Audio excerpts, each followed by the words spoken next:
दिनैनि जि रिजाल्ट बाय इलेक्शननि बेवहाय एनडिए नि बिजाथि होनबा इउपिपिएल नि बिजाथि निर्मल कुमार ब्रह्म बिथाङा देरहानो हाबाय।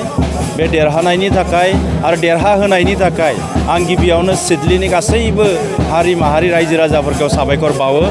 आसामनि गिबि मन्त्रि हिमन्त बिश्व शर्मा बिथांखौ साबायखर बावो।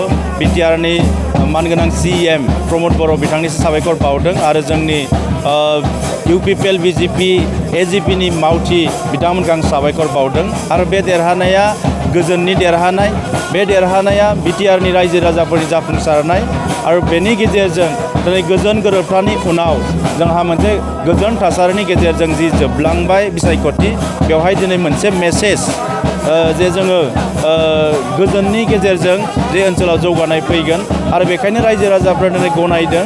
गनायनानै दिनै इउपिपिएल नि बिजाथि निर्मल कुमार ब्रह्मखौ दिनै देरहाहोदों। जेननाय बिथांमोननिसिमबो जोंनि साबायखर आरो गाहाम हामलायनाया थागोन।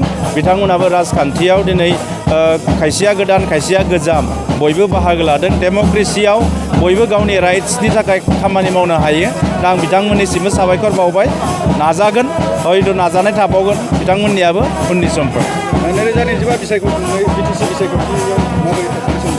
2025 जि बिसायख'थि बिटिसि बिसायख'थियाव बिटिआरआव प्रमोद बर' बिथांनि दैदेननायाव इउपिपिएल सरकारा मेजरिटि सिट लानानै सरकार दागोन।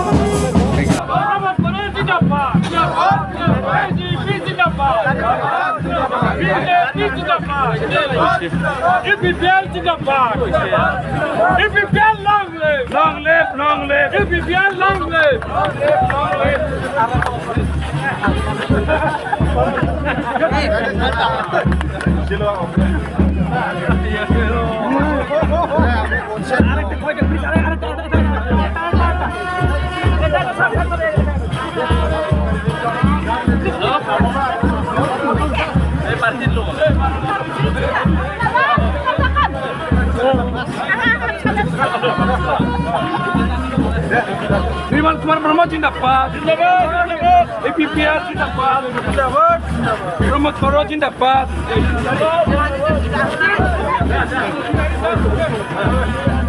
गारि